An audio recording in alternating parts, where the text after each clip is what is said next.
This call is now being recorded. This call is now taking notes.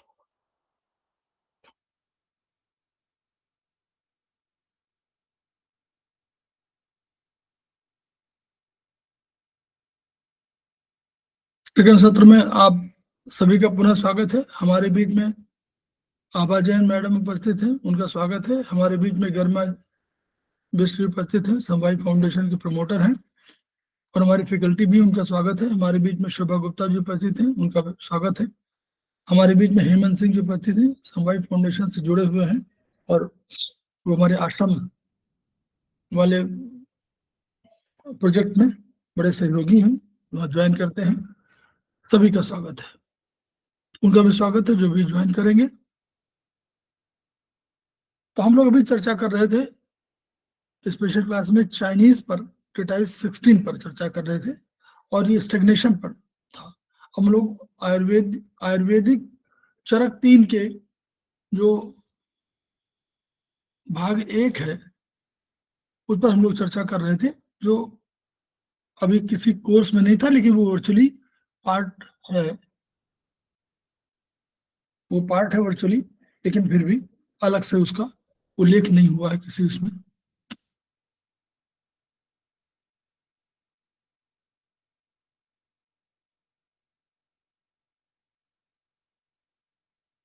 जो Ayurvedic acupressure में हम लोग पढ़ते थे उसका अभी हम लोगों ने पहले पढ़ा था। हेतु लिंग औषध ज्ञानम स्वस्थातुर पारायणम त्रिसूत्रम शाश्वतम पुण्यम बुद्धेयम पितामह।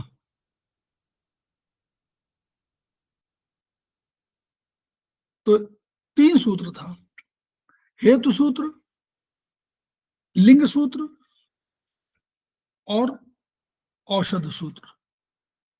तो 3 सूत्रों पर हम लोग चर्चा कर लिया था। तो हम लोगों ने हेतु सूत्र पर पूरी चर्चा किया था, काल पर और साथ में इंद्रियार्थ संयोग पर, उपकर्म पर। हम लोगों ने लिंग सूत्र पर चर्चा नहीं किया था और हम लोगों ने अभी औषध सूत्र पर चर्चा नहीं किया। दो सूत्र बाकी बचे हैं, तो हम लोग उन्हीं सूत्रों की चर्चा करने जा रहे हैं। तो अब लिंग सूत्र में मानी हमारे पास कोई पेशेंट आएगा तो वो लिंग सूत्र की बात करेगा, सिम्टम की बात करेगा। तो उस सिम्टम से हमको पहुंचना है कहां पर? हेतु सूत्र पर। क्या कारण है? कारण यही सब है, लेकिन इन कारणों की खोज करनी है और इन कारणों के आधार पर क्या है, किसी उसका कोई द्रव्य प्रभावित होगा। आकाश, वायु, अग्नि, जल, पृथ्वी, काल, दिशा, मन, आत्मा, तम, इनमें से कोई द्रव्य प्रभावित होगा और उन प्रभाव के कारण ही वो बीमार हुआ है। तो लिंग सूत्र क्या है? सिम्टम कैसे हम जाने? तो सिम्टम के लिए जो उन्होंने सूत्र बताए, ये सिद्धांत पक्ष था जो शुरुआत में। तो लिंग सूत्र में पूर्व रूप, रूप, उपचय, अनुपचय, संप्राप्ति 5 कहे गए। आयुर्वेदिक एक्यूप्रेशर ने कहा, ये आयुर्वेदिक एक्यूप्रेशर ने कहा कि पूर्व रूप, रूप, उपचय, अनुपचय, संप्राप्ति है। आयुर्वेद ने क्या कहा? चरक संहिता ने क्या कहा? उसने उपचय और अनुपचय को एक कंडीशन बताया।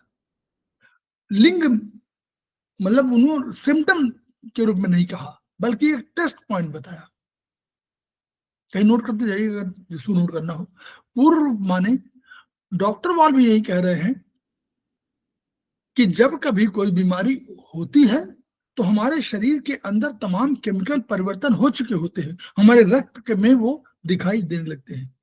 लेकिन रक्त का टेस्ट जब तक नहीं होता तब तक हमको मालूम नहीं होता। तो पूर्व रूप वही है। रक्त में वो कहते हैं कि जब सिम्टम दिखाई पड़ता है उसके पूर्व ही chemical composition of blood change हो चुका होता है। उसमें टेस्ट में जो हमारे पैरामीटर्स बताए गए हैं कि हीमोग्लोबिन इतना होना चाहिए, वाटर इतना होना चाहिए, ये हमारा सीरम क्रिएटिनिन इतनी होनी चाहिए, सीरम बिलिरुबिन, ये सारी चीजें परिवर्तित हो चुकने के बाद हमको पूर्व रूप पता चलता। रूप तो पूर्व माने अभी बीमारी शुरू हो चुकी है लेकिन हमको अभी वो बहुत मैनिफेस्टेड रूप में नहीं है। पूर्व का ये अर्थ है कि अभी वो रोग तो अंदर शरीर के अंदर व्याप्त हो चुका है, लेकिन अभी उसने प्रस्फुटन नहीं किया है, अभी दिखाई नहीं दे रहा है। तो वो हमारा पूर्व रूप हुआ। बीमारी है, उसको अब हम लोग जब देखेंगे तो हम लोग पाएंगे। हमारे बीच में बबली सिंह उपस्थित हो गई हैं, संवायु फाउंडेशन के एग्जीक्यूटिव मेंबर हैं, उनका स्वागत है।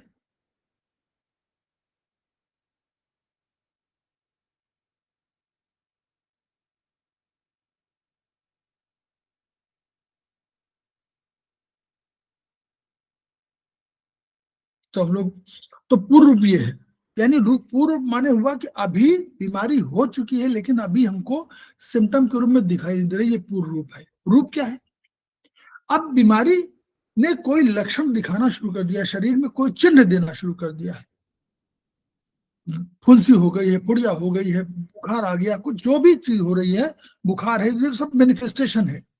तो ये रूप है, यानी अब मैनिफेस्ट हो गई है, माने बुखार आ गया। बुखार आ जाए तो भी ठंडक लग रही है उसको, ये भी सब कारण है। तो ये स्वरूप के रूप में इसका प्रस्फुटन हो चुका है। खांसी आ रही है, कुछ भी है, ये सब सारे रूप में है। अब उपशय क्या है? तब फिर संप्राप्ति जान लीजिए। संप्राप्ति माने क्या हुआ कि अब रोग पूरी तरह से, लक्षण पूरी तरफ से शरीर में दिखाई देने लगे, स्पष्ट रूप से हो गए, मेरे पूरा क्लियर मैनिफेस्टेशन हो गया। अब कोई शंका नहीं है कि ये है कि नहीं है। छोटे छोटे पहले माने दाने निकले, अब अंत में वो फोड़े के रूप में कन्वर्ट हो गया। फोड़ा तय कर रहा है कि अब संप्राप्ति, यानी संप्राप्ति माने लास्ट दशा। दो अब बता रहे हैं लास्ट दशा माने अब रूप पूरी तरह से, अब लिंग सूत्र, यानी अब वो रोग पूरी तरह से शरीर में अपने चिन्ह स्पष्ट कर चुका है। ये संप्राप्ति है। तो तीन हुए, पूर्व रूप, रूप, संप्राप्ति। अब उपशय और अनुपशय क्या है, इसको समझ लेते हैं। उपशय और अनुपशय लिंग सूत्र में जरूर रखा गया है, लेकिन ये लिंग सूत्र को क्लियर मैनिफेस्ट नहीं करता है। ये क्या कहता है? उपशय माने हमको वैद्य जी के पास गए, ये वैद्य जी की बात है, ये आयुर्वेद चरक की बात कर रहे हैं, चरक संहिता की बात कर रहे हैं, यानी आयुर्वेद की बात कर रहे हैं। आयुर्वेद में क्या था? या तो औषध थी, या वो कोई मूवमेंट का भी तरीका बताते थे। या तो कोई औषध रही होगी, या कोई अन्य भोजन देते थे, और या कोई मूवमेंट की बात करते थे। जैसे आहार विहार पथ, यानी आहार विहार भी शामिल था ना। तो आहार था, विहार था, तो आहार में भोजन और ये, और उसके अलावा कोई चीज आपको भोजन के रूप में दे रहे हैं या कोई औषध दे रहे हैं, तो ये सब उसी में। उपशय कंटेस्ट ये होता था कि जो कारण है, हेतु है, हेतु माने कारण, जो कारण है उससे विपरीत कोई चीज दे दी जाए। तो अगर आहार है तो हेतु, जिस कारण से हेतु हुआ है, कारण जो है उससे विपरीत कोई हम औषध दे दें, उससे विपरीत कोई आहार दे दें, उससे विपरीत कोई विहार दे दें। मोटापा बढ़ने लगा है, तो हम उससे कहें कि ना तुम घूमना शुरू करो, टहलना शुरू कर दो, तो बात वायु, प्रबल वायु के साथ मूवमेंट होगा, तो उसका मोटापा घटेगा। मतलब बीमारी के, जो बीमारी है उससे विपरीत चीज दे दीजिए। अगर उसको सर्दी लग गई है तो उसको गर्मी दे दें। अगर हम सर्दी लगी है तो गर्म पेय पदार्थ को दे दें, कोई गर्मी की औषध दे दें, गर्म चीज दे दें। तो उससे मतलब उपशय माने विपरीत चीज देना, जो रोग है उससे विपरीत देना। गर्मी लगी है तो ठंडक की चीज दे दें, ठंडक लगी है तो गर्मी चीज दे दें। ये उपशय है। This is test point. जैसे हम लोग कहते हैं कि टेस्ट करा लीजिए, वो टेस्ट पॉइंट है। अनुपशय क्या है? इससे जस्ट उल्टा, इससे जस्ट उल्टा अनुपशय है। यानी अगर सर्दी लगी है तो सर्द वाली चीज दे दीजिए, गर्मी लगी तो गर्मी चीज वाली दे दीजिए। तो इससे अगर रोग बढ़ जाएगा तो वैद्य जी जान जाएंगे कि ये सर्दी लगी है। अगर सर्दी लगने से, सर्दी लगी है, हमने सर्द चीज और दे दिया और उसकी बीमारी बढ़ गई, रोग बढ़ गया, तो हम समझ जाएंगे कि सर्दी लगी है। ये अनुपशय, ये भी टेस्ट के रूप में होता था। ये टेस्ट करते थे कि हम उसको स्पष्ट रूप से जाने कि उसको सर्दी लगी है कि उसको गर्मी लगी है। इसलिए ये अनुपशय, उपशय और अनुपशय टेस्ट पॉइंट है, ये कोई लिंग सूत्र के स्पष्ट पॉइंट नहीं है। क्लियर? ठीक है, हो गया? इसमें कुछ पूछना है?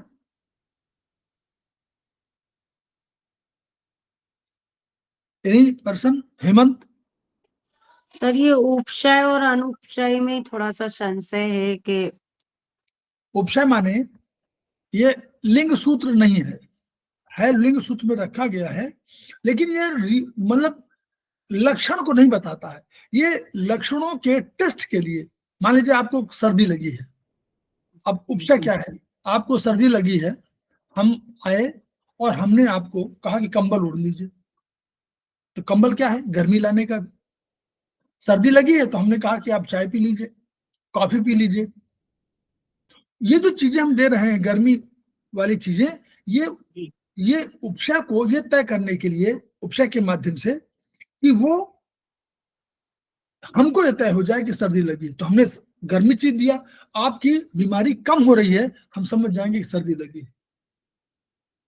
टेस्ट करने के तरीके। जी सर। उसी तरह अनुपशय में क्या है? आपको सर्दी लगी है, हम आए, हमने आपको और ठंडा कोल्ड ड्रिंक पिला दिया, तो आपको कपहाट बढ़ गई। हमने आप जो पहले कोट वोट पहने हुए थे, तब भी मान लीजिए सर्दी लगी हुई है, हमने कहा कोट उतारिए, आप और कम पानी लगे, तो हम समझ गए कि अब इनको सर्दी लगी, तभी तो और कांपने लगे। जी सर। तो ये सब अनुपशय माने उसकी जो हेतु, जो कारण है, उसी के कारण के समानार्थक, यानी हमारे दो है ना, सामान्य विशेष। सामान्य में सामान्य बढ़ाइए तो वृद्धि होगी, सर्दी में सर्दी बढ़ाए तो सर्दी की वृद्धि होगी। सर्दी में, उपशय में सर्दी में गर्मी बढ़ा दीजिए तो सर्दी कम होगी। विशेष है ना, सामान्य सर्दी है, विशेष गर्मी है। तो अगर सामान्य में, सामान्य मैंने सर्दी लगी थी, तो हमने विशेष किया गर्मी, तो वो कम हो गया, तो हमारा टेस्ट हो गया कि इनको सर्दी लगी है, कम हो गया। और अगर सामान्य में सामान्य की वृद्धि किया, सर्दी में सर्दी की वृद्धि हुआ, तो सर्दी बढ़ेगी। सामान्य सामान्य बढ़ाने पर दोनों बढ़ते हैं। तो ये अनुपशय, ये टेस्ट पॉइंट थे। ठीक है, ठीक है सर, थैंक यू सर। अब इनसे क्या होगा? शारीरिक वात पित्त कफ, ये हमारे वात बल है, पित्त बल है, कफ बल है, ये समान अवस्था में रहते हैं, समान मतलब साम्य अवस्था में रहते हैं, तो ये आपके शरीर को बल प्रदान करते हैं। लेकिन यही दोष युक्त होते हैं। दोष कब कहलाते हैं? जब ये बैलेंस फॉर्म में नहीं होते। तो क्या होगा? ये वात पित्त कफ में परिवर्तन आ जाएगा इनकी वजह से। तो जो कारण जितने भी हैं, इनमें बीमारी जो होगी, शारीरिक वात पित्त कफ में परिवर्तन आएगा। मानसिक क्या होगी? रज और तम, तीन शक्तियां हैं मन की, गुण मतलब तामसिक, राजसिक और राजसिक, तामसिक और सतोगुण। अब सतोगुण कोई बीमारी नहीं है, सतोगुण आपका मोक्ष प्राप्त करने का साधन मात्र है। सतोगुण की प्राप्ति अगर होगी तो आप पहली बार क्वालिफाई कर पाएंगे कि आपको मोक्ष मिलेगा कि नहीं मिलेगा। रज और तम आत्मा को, यानी मन को और आत्मा को अपने बंधन बांधते हैं। इनकी वजह से आपके मानसिक बीमारियां पैदा होती हैं। ये रजोगुण है और तमोगुण है, तो इनकी वजह से आपको मन के रोग होते हैं। तो मानसिक रोग रज तम के कारण होते हैं, और शरीर के दोष वात पित्त कफ के माध्यम से होते हैं। अब द्रव्य औषध सूत्र ये भी पढ़ लीजिएगा, जो कहीं इनको जो बताया उपशय अनुपशय नोट कर लीजिए, है यही। कहीं किताबों में अन्यथा लिखा हुआ है तो उसको आप मत मानिएगा। अब आया द्रव्य औषध सूत्र, 3 है। देखिए, दोष शामक, इसका भी अर्थ समझ लीजिए। ये भी कहीं अगर विपरीत लिखा हो तो उसको भी मत मानिएगा, यही मानिएगा जो बता रहा हूं। दोष शामक माने श्रम, शामक माने शम करना, शम करना माने घटाना, नष्ट करना, कम करना। ठीक है, शमक माने समझ गए, शमक माने दोष को क्षम करने वाला। दोष क्या है? वात है, पित्त, कफ है, यही तो होंगे दोष। धातुओं का दोष भी शामिल कर लीजिए आप, कोई दिक्कत नहीं। धातु कौन है? रस, रक्त, मांस, मेद, अस्थि, मज्जा, शुक्र। इन सब में कोई दोष हुआ है, रस में परिवर्तन हुआ हो, आप उसको जोड़ लीजिए। रस, रक्त, मांस, मेद, अस्थि, मज्जा सब में, और वात, पित्त, कफ, इन तीनों में और उन सातों में अगर इनको कोई दोष पैदा हुआ और इनको शमन करना है, तो जो हम कोई द्रव्य देते हैं वो दोष शामक द्रव्य है। द्रव्यों की क्वालिटी बताई गई है। एक द्रव्य ऐसे होंगे जो वात बढ़ा है तो कहेंगे भाई वात को कम कर दो, तो वो दोष को शमन करने वाला है। पित्त बढ़ा है तो कहेंगे पित्त को कम कर दो। कफ बढ़ा है तो कफ कहेंगे कफ को कम कर दो। तो ये हमारे क्या क्या कहलाएंगे? दोष शामक। क्यों शामक क्यों कहलाएंगे? दोष को कम कर दिया। पित्त का, जैसे पित्त कहते हैं, पित्त हुआ तो पित्त में अग्नि 3 और 4 है ना, पित्त में 3 और 4 है, अग्नि और जल। तो उसमें कहते हैं कि घी पी लीजिए, घी पिला दीजिए तो ठीक हो जाता है, कम हो जाता है। तो ये दोष शामक, अगर पित्त बढ़ा है तो घी पिलाने से ठीक हो जाएगा।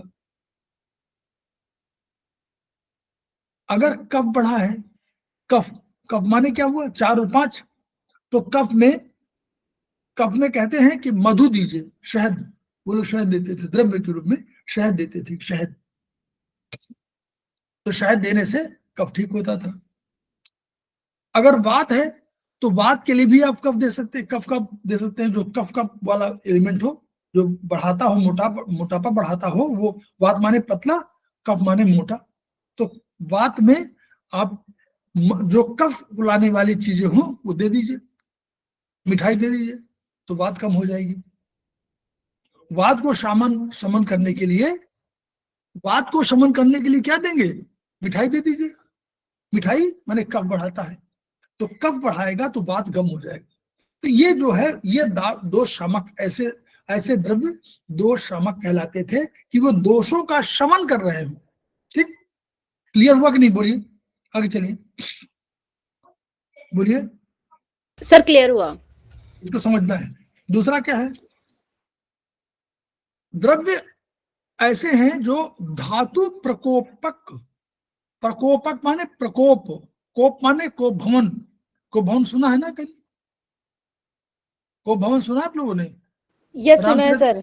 वो जब वहाँ कोप भवन में जाती हैं। हाँ, तो उससे मैं जाके वहां धातु कुछ ऐसे द्रव्य होंगे जो धातुओं को प्रकोपित कर देंगे।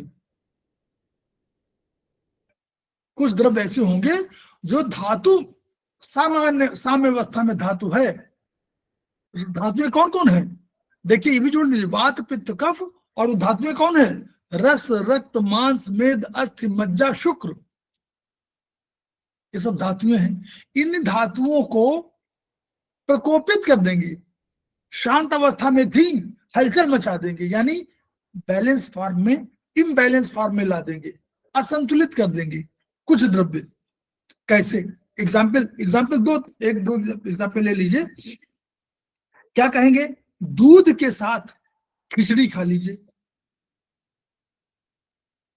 दूध के साथ खिचड़ी नहीं खानी चाहिए। हम लोग नहीं समझते, जानते नहीं, आयुर्वेद में दूध के साथ खिचड़ी मत खाइए, और दही के साथ उड़द की दाल मत खाइए। क्या खाते हैं कि नहीं खाते? बोलिए। अनिल शर्मा मैडम का स्वागत है, बोलिए। सर खाते दही हैं बड़े में लोग। तो उड़द की दाल ही होती है सर। दही भल्ला, बिल्कुल कहा, ये दही भल्ला हमेशा आपको नुकसान करता है। Wrong combination. ये विरुद्ध भोजन है। खाते दही हम के लोग साथ ही दही इतना बड़े। बढ़िया खाते हैं। अरे आप चलिए मूंग के साथ खाते तो शायद चल जाता। उड़द की दाल के साथ कभी भी दही नहीं खानी चाहिए। तीसरा, दही शाम को नहीं खानी चाहिए। ठीक है। छाछ सर्वोत्तम है बीच में, दोपहर में। ठीक है, मतलब ये सब चीजें हैं कि जो आप इस तरह करना चाहिए, लेकिन हम लोग नहीं करते। तो क्या होगा, वह धातु प्रकोपक है। आपने दूध के साथ खिचड़ी ले लिया, आपका दूध धातुएं साम्यावस्था में थी, वो इम्बैलेंस फॉर्म में हो गई, आप समझ ही नहीं पाए क्या हुआ। आपने दही भल्ले खाए, आपको बहुत अच्छा लगा, अच्छा तो लगा, टेस्ट में उसमें कोई शक नहीं, लेकिन उसने धातुएं बढ़ा दी, धातुओं को प्रकोपित कर दिया, गुस्सा कर दिया, नाराज हो गए सब कि क्या गड़बड़ किया, समझ ही नहीं आ रहा है। क्योंकि धातुएं क्या, धातुएं समझ रही है अपनी बात ना, तो वो धातुएं आपसे नाराज हो गई, समझ गए। तो ये कोशिश करिए, मैं ये नहीं कह रहा हूं कि आप परिवर्तन कितना ला पाएंगे, नहीं कह सकते, लेकिन करना चाहिए। हम भी खाते थे, हमने खत्म कर दिया, हमको भी खाता अच्छा लगता था, लेकिन वो मूंग के साथ खा लीजिए, ये तो समझ में आएगा। एक होता मुंगौड़ी, एक होता है दही भल्ले, तो दही भल्ले में उड़दी वाला होता है, उड़द के साथ दही नहीं खानी चाहिए, तय है, ये आयुर्वेद का पॉइंट है। चलिए, तो ये धातु प्रकोपक का अर्थ ये है। जहां कहीं अन्यथा लिखा हुआ उससे कर दीजिए, जहां भी कहीं किताबों में अन्यथा पाया जाए उसको आप परिवर्तित कर दीजिए, इसका अर्थ ये है। तीसरा, स्वस्थ हितकारक। अब फिर वही बात, वात पित्त कफ हमारा समावस्था में है, और रस रक्त मांस में अस्थि मज्जा सब हमारा समावस्था में है। इनके लिए कोई ऐसा द्रव्य हो जो इनको स्वस्थ हितकारक हो, इनको और बढ़िया से बैलेंस ही बनाए रखे, परिवर्तन न होने दे, वो हमारे द्रव्य स्वस्थ हितकारक द्रव्य। तो 3 कैटेगरी में है, ये बताने नहीं कौन चीज है, ये बता रहा है कि ऐसे भी होते हैं, इन्हीं को ज्ञान होता था और वही वैद्य जी इन्हीं को दे देते थे। जैसे साठी के, देखिए स्वस्थ हितकारक क्या है, साठी के चावल खाइए, जौ गेहूं ये सब आप खा सकते हैं, जौ खाइए, खाइए, गेहूं भी ठीक खाइए, मगर जिसमें पूरा हो, मतलब वो छिलके जो अलग चोकर भी मिला हो उसको भी खाइए। गाय का दूध, ये सब चीजें आपको स्वस्थ हितकारक में आती थी। ठीक है, तो ये हमारा द्रव्य औषध सूत्र हो गया। हेतु सूत्र हम लोग पहले पढ़ चुके थे।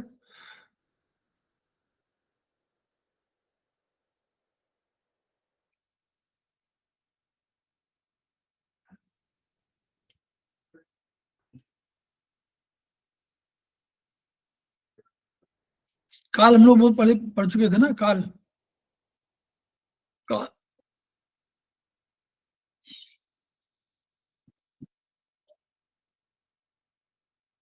वही रह गया था 2 बोला।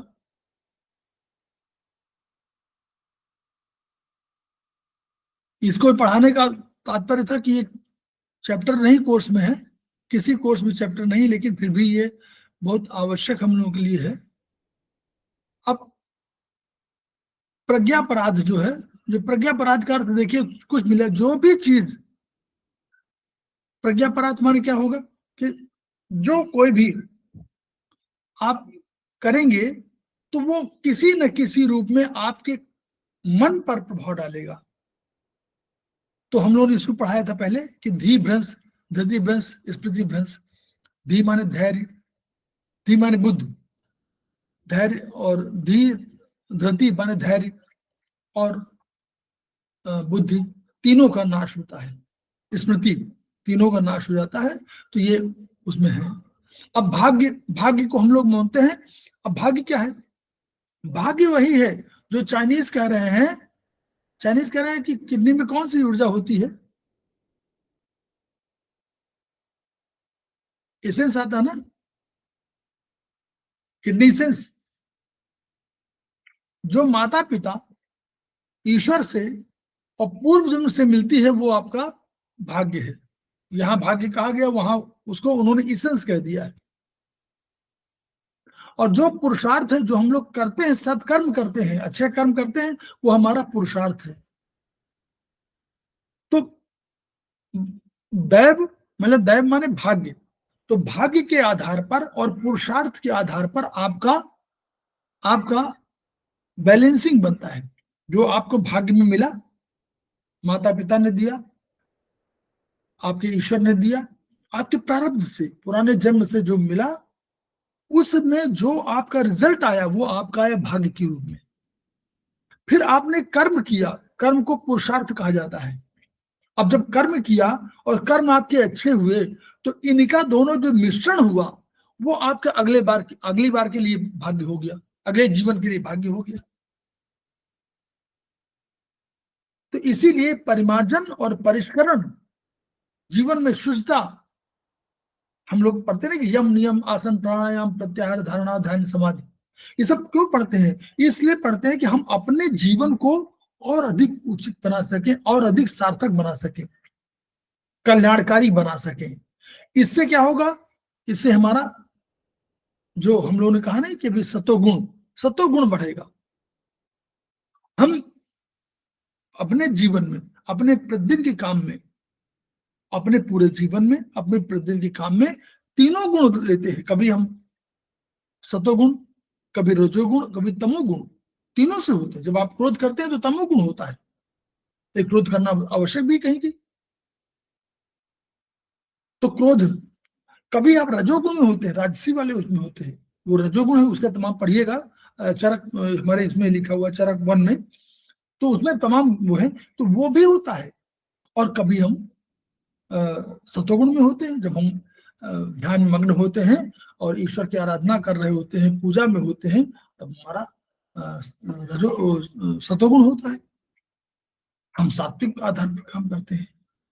तो इसीलिए जो आयुर्वेद कहता है, तो वो सारे सब की बात करता है ना, वो कहता है कि भाई आहार में, विहार में, भाई आमोद प्रमोद में, मूवमेंट में, सब में इन सब चीजों का प्रयोग होना चाहिए कि हम अपने जीवन को परिष्कृत करते रहें, परिमार्जित करते रहें। उधर हम काल की अवहेलना न करें, अपने वायु को प्रबल होने दें। वायु प्रबल इस रूप में हो कि वायु के द्वारा आप जो इनिशिएट ले रहे हैं, जो ब्रेन को फंक्शन कर रहे हैं, वो ठीक हो, धीर बढ़े, आप प्रज्ञापराध न करें, आप सब काम समय से करें, तो आपका बुद्धि बढ़ेगी, आपकी स्मृति बढ़ेगी और आपका धैर्य बढ़ेगा। धैर्य भी बहुत बड़ा कारण है, धैर्य भी बहुत बड़ी शक्ति है। क्योंकि जब भी कभी आपको कोई संकट आए, आप धैर्य धारण करिए, वो व्याधि कम हो जाएगी, वो दुख कम हो जाएगा। क्योंकि कोई भी स्थिर नहीं है, सब चलायमान है। तो अगर सुख चलायमान नहीं है, सुख चलायमान है, तो दुख भी तो चलायमान है। अगर सुख नहीं आया, देर से आया, तो दुख भी तो देर से आएगा, और दुख चला गया तो सुख चला गया तो दुख भी चला जाएगा। कोई स्थिर है ही नहीं। धन है तो धन कम रहेगा, धन भी जाएगा, धन आएगा भी तो इसलिए कोई चीज चिरस्थायी नहीं है सिवा ब्रह्म के, और सब द्रव्य के रूप में है। और जो भी हम धन को भी तो द्रव्य कहते हैं। तो पूरा द्रव्य, जब हम आत्मा की बात करते हैं, हम चरक में हम कहते हैं कि आत्मा हमारी जो है, कभी वो हमारा द्रव्य है, वो द्रव्य माने आज है कल नहीं है। आत्मा भी आज है कल नहीं है। हम चिकित्सा में हैं, इसलिए हमारी आत्मा दूसरे रूप में है। गीता में दूसरा बात कहा, दूसरा दूसरी बात कह रहा है, दूसरा गीता की बात ही हम लोग नहीं कर रहे हैं। गीता में तो कहते हैं कि न जायते मृते व कदाचिन नायम भूत्वा भविता व न भूय अजो नित्य शाश्वतोयम पुराणे और न हन्यते हन्यमाने शरीरे नैनम छिन्नन्ति शस्त्राणि नैनम दहति पावका न चैनम क्लेदियन तापो न शोषक मारुता। कोई नहीं इसको, न वायु गला सकती है, न सुखा सकती है, न कोई जल गला सकता है। ये गीता की आत्मा है। तो जब हम आत्मा की बात कर रहे हैं कि द्रव्य है, तो हमको अपने इस जीवन के द्रव्य में परिवर्तन लाना है, परिष्करण लाना है, अधिक सुधार करना है, और लोक कल्याणकारी भावना से करेंगे तो वो सुख है। हिता हितम सुखम दुख मायुस्त हिता हितम। सुख आयु वृद्धि करनी है, दुख आयु को कम करना है। संजय के वंडे जी आ गए हैं, स्वागत है उनका, हमारे सेमेस्टर में है। तो ये हम लोग का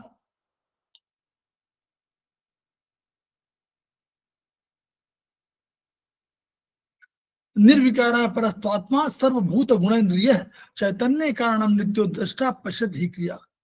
ये दृष्टा है, आत्मा के बारे में कहा गया है। आत्मा खुद एक जगह कोई काम नहीं करता, बिन पग चलई सुनई बिन काना और कर बिन कर्म करे विधि नाना और आनंद रहित सकल रस भोगी और बिन बानी बक्ता बड़ जोगी। निर्विकार है, यही है, निर्विकार है, सब यही देखता है। कहता दृष्टा भी यही है और यही सब देखती है, नित्य भी यही है और यही चैतन्य का कारण है, यही चेतना कारण है। अगर ये ना हो तो कुछ नहीं होगा। और आगे आप लोग पढ़िए कभी कि चेतना हमेशा मन के साथ शरीर में आती है। तो कह रहा है कि ज्ञान का अधिकरण आत्मा है, ज्ञान आत्मा में रहता है, वही ज्ञानी है। एकमात्र ज्ञान का कारण वही आत्मा है, वही ज्ञान कराता है और वो जीवात्मा और परमात्मा दोनों स्वरूप में है। वो परमात्मा का अंश है, ईश्वर अंश, जीव अविनाशी और चेतन अमल सहज सुख राशि, रामचरितमानस में। तो सद्विधो जीवात्मा परमात्मा, तो हम कहते हैं कोशात्मा भी तो है। और इसलिए जब इस उंगली की बात करते हैं तो इसमें सारे द्रव्य है। ये आत्मा है तो ये आत्मा है, ये भी तो आत्मा है, इसमें भी आत्मा है, कोश है, उसमें आत्मा है। तो उन कोशों में भी तो हमारे संग है। क्या है? वर्टिकल मेरिडियन भी है, हॉरिजॉन्टल भी है और स्पाइरल भी है, उसमें सब है। ये चूंकि आपके कोर्स में नहीं है इसलिए हम लोगों को इसको बता दिया गया कि भाई ये है।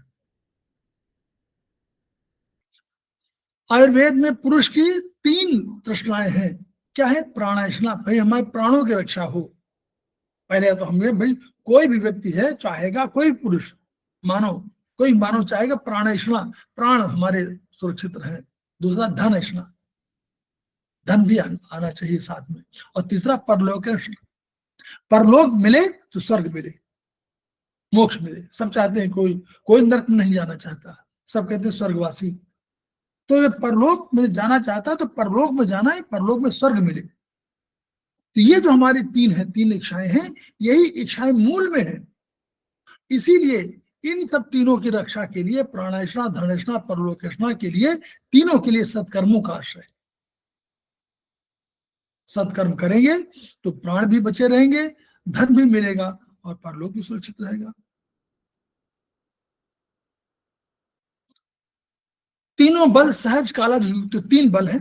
अब एक सहज बल है जो हमको जन्म से मिला, वो हमारा सहज बल है। एक कालज बल है, हम वही हैं लेकिन हम गर्मी में परेशान रहते हैं, ठंडक में थोड़ा ठीक रहते हैं, बारिश में थोड़ा दूर रहते हैं।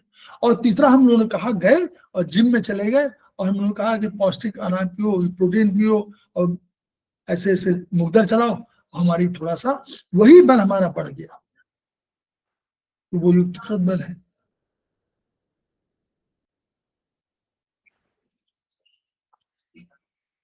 आहार, निद्रा, ब्रह्मचर्य। आहार, भोजन क्या लेते हैं, ये हमारे निद्रा, नींद ठीक लेते हैं कि नहीं लेते हैं। ब्रह्मचर्य माने जो जीवन में आपको मिला हुआ है, जो आपको कर्म है, उन कर्मों का पालन, उस धर्म और कर्म का पालन करना है। जिस धर्म में आप हैं उस धर्म का पालन आपको करना है।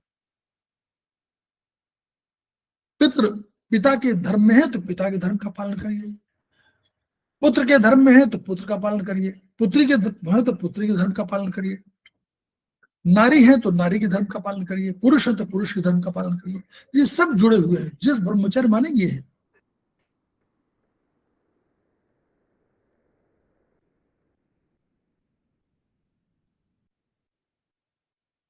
प्राणाः प्राणभृता मन्नम लोको भिवावती आहार वर्ण प्रसाद सौसर्व जीवितम प्रतिभा सुखम।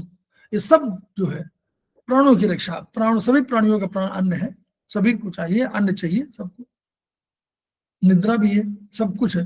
तो ये पहला चैप्टर जो है हम लोगों का, ये इस रूप में अधिक हम लोगों ने इसको पढ़ा।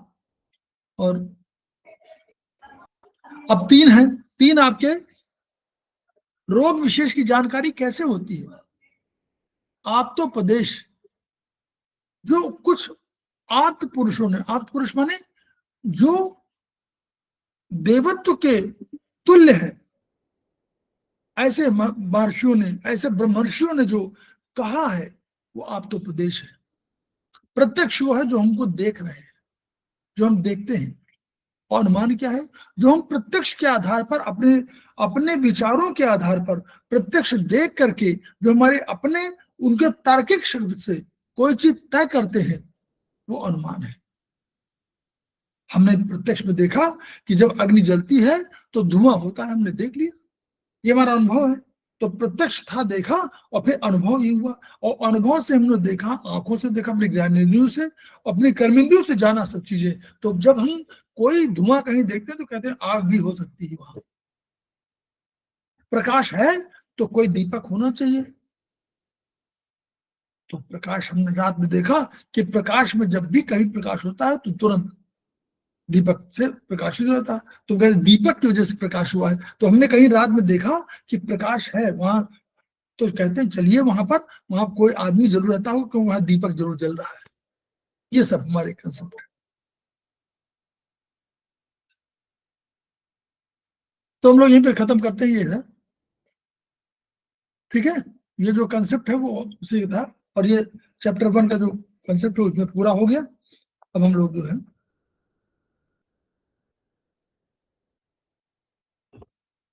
तो हम लोग फिर से खेमका सर को याद करते हैं, उनकी एनर्जी को याद करते हैं, जो भी हमारे पास ज्ञान है उसको ज्ञान को ट्रांसफर करने की कोशिश करते हैं। और फिर हम लोग जब ज्ञान को ट्रांसफर करेंगे तो हमारा मूल उद्देश्य यही है कि हम अपने सतोगुण की वृद्धि करना चाहते हैं। हम चाहते हैं कि मोक्ष मिले, हम चाहते हैं कि परलोकेशना है, हमारी इच्छा है कि परलोक में हमको स्वर्ग मिले।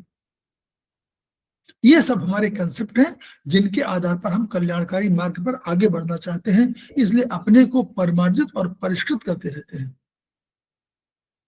तो पुनः खेमका सर को याद करते हुए each one reach one, each one treat one, each one teach one, इन्हीं शब्दों के साथ हम लोग विदा लेते हैं। कल हम लोग आयुर्वेदिक मेरिडियन पर चर्चा करेंगे।